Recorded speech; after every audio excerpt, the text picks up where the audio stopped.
নমস্কার সবাইকে, কেমন আছেন আপনারা? আশা করি ভালো আছেন, সুস্থ আছেন। আমার বংপিউ লাইফস্টাইলে আপনাদের আরও একবার স্বাগত জানাই। চলুন শুরু করা যাক।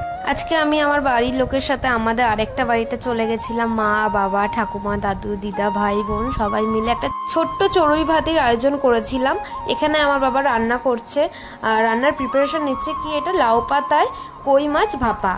এটা কিন্তু বেশ ভালোই লাগে খেতে, একবার হলেও বাড়িতে ট্রাই করে দেখবে। এদিকে কথা বলতে বলতে বাবার রেসিপিটা তৈরিও হয়ে গেছে। এরপরে আমাদের দেশি মুরগির লাল ঝোল পুরো টকবক করে ফুটছে। এরপরে আমাদের বাড়ির কাছে লেবু পাতা ছিঁড়তে এসেছি, কারণ হচ্ছে আমরা টমেটো মাখা খাবো। টমেটো মাখায় লেবু পাতা না দিলে চলে? এখন ভয়েস ওভার দিতে দিতেই আমার মুখে জল চলে এসেছে। যাই হোক, খুব টেস্টি হয়েছিল এই মাখাটা।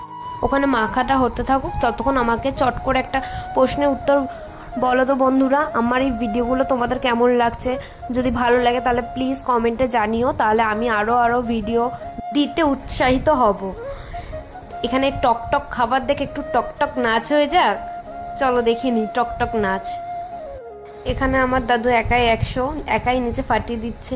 আমার দাদুকে দেখে আমার বোনরাও একটু নাচতে শুরু করে দিয়েছে। আসলে আমার দাদু খুব মজা করতে ভালোবাসে। এদের মনে যে কত আনন্দ, কত খুশি, এদের নাচ দেখলেই বোঝা যাচ্ছে। আপনারাই দেখুন কিভাবে নাচ করছে। কি ভাইরাল একটা সং বেরিয়েছে না, টেঙ্গে নাকি টেঙ্গে, যাই হোক কিছু একটা হবে। ওই গানে বাবা রে, সবাই বড় থেকে ছোট সবাই নাচতে শুরু করে ফেলেছে। আর এইদিকে আমি সেই টমেটো মাখা গামলা নিয়ে বসে পড়েছি খেতে, আপনারা তো দেখতেই পারছেন। যাই হোক, তারপরে স্নান সেরে লাঞ্চ করতে চলে গেলাম। মা ভাত বেড়ে দিয়েছিল।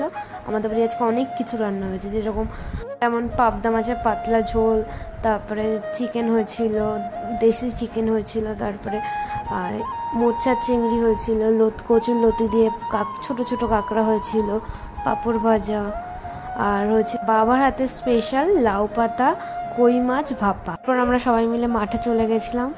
সবাই গল্প করতে করতে ধান খেতে গিয়ে দেখলাম এই দৃশ্যটা ক্যাপচার না করে আর পারলাম না। এত সুন্দর দৃশ্য মিস করা যায়? তারপর বাড়ি এসে দেখলাম সবাই রেডি হয়ে গেছে বাড়ি যাওয়ার জন্য, কারণ দাদু তো কাজ ছিল।